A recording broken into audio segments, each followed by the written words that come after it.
The First World War left millions dead and the European economy in ruins. When the fighting finally stopped, the peace that followed was built on a fragile foundation. The 1919 Treaty of Versailles dismantled German power. It stripped the nation of its territory, forcibly demilitarized its borders, and imposed a massive financial debt.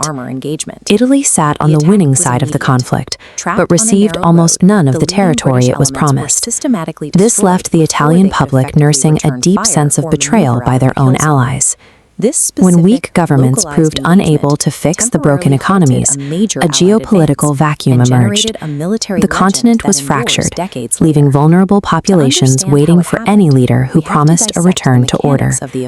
Benito Mussolini capitalized on this instability. Moving away from his socialist roots, he founded the fascist movement, promising that a new authoritarian Italy would reclaim its ancient Roman status.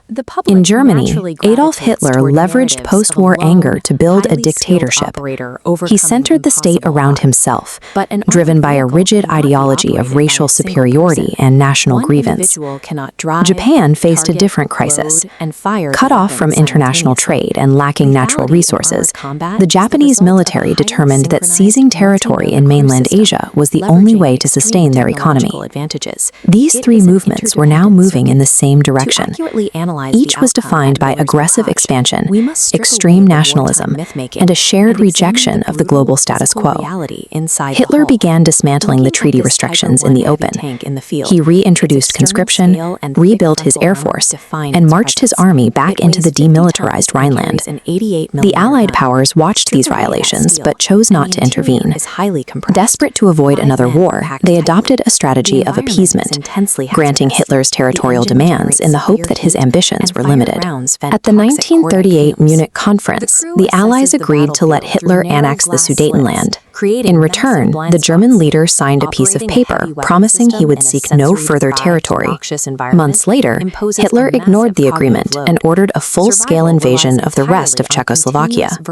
Appeasement failed to secure the peace it promised.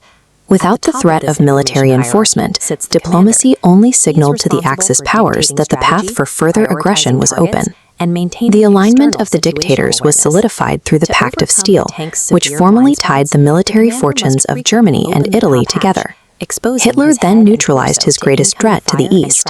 He struck a pragmatic alliance with Joseph Stalin, agreeing to divide Poland between them and ensuring Germany would not have to fight a war on two fronts simultaneously. On September 1, 1939, German troops crossed the Polish border. Having exhausted all diplomatic options, Britain and France declared war. Yet for several months, no major fighting occurred on the Western Front.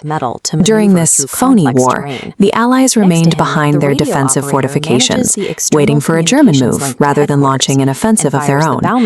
This period of hesitation allowed the German military to consolidate its gains in the east and prepare its forces for a mechanized strike against the West. The eventual German attack bypassed the static Allied defenses.